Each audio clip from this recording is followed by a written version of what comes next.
عسلامة، شنحويلكم؟ ان شاء الله تكونوا بخير. جيتكم اليوم بريسيت جديدة اللي هي بوش بيستاش ولا سويس رول بيستاش للعباد اللي يحبوا البيستاش. دونك نبداو في الريسيت نتاعنا، راهي بنينا ما نحكي لكمش وسهلة في التحضير. يلا نبداو مع بعضنا. اول حاجة باش نبداو بها هي الكريم باتيسير. نحطوا الحليب وشطر كمية السكر على الغاز، نخلطوا العظم والسكر ونشي وسكر فانيليا مع بعضهم،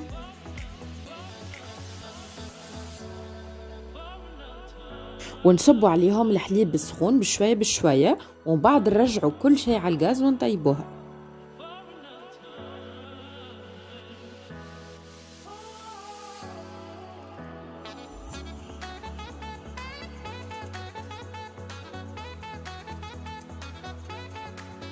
الكريم باتيسير متاعنا حضرت، نفرغوها في صحن، نغطيوها بابي فيلم ونحطوها تبرد في الفريجيدير.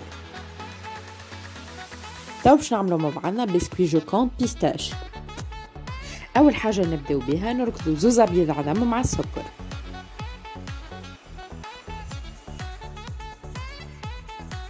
توا ناخذوا زوز صفر عظم على العظمتين كاملين مع البودر بيستاش نتاعنا مع السكر، نخلطوهم بالكدا ونزيدوهم شويه فاني.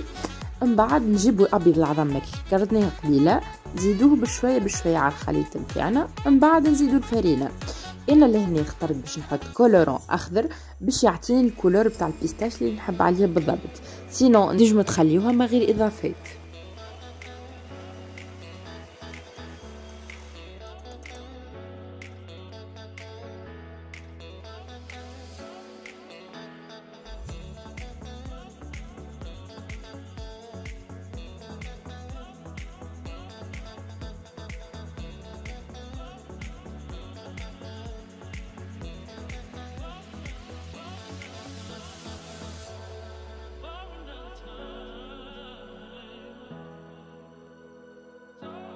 توا باش نعملوا الكريم بيستاش نتاعنا.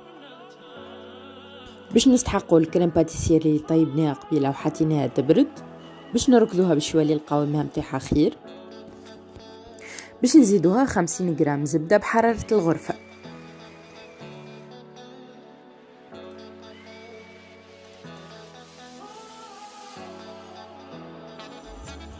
توا باش نطلعوا الشونتيي نتاعنا بالكريم ليكيد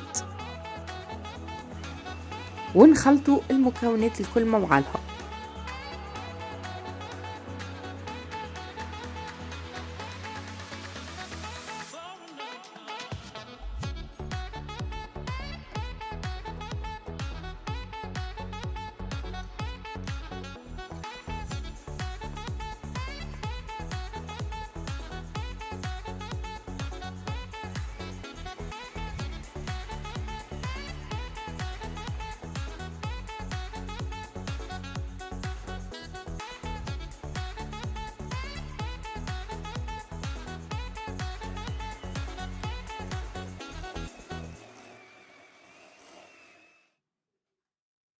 هكا نكونوا كملنا كل شيء باش نبداو المونتاج نتاعنا.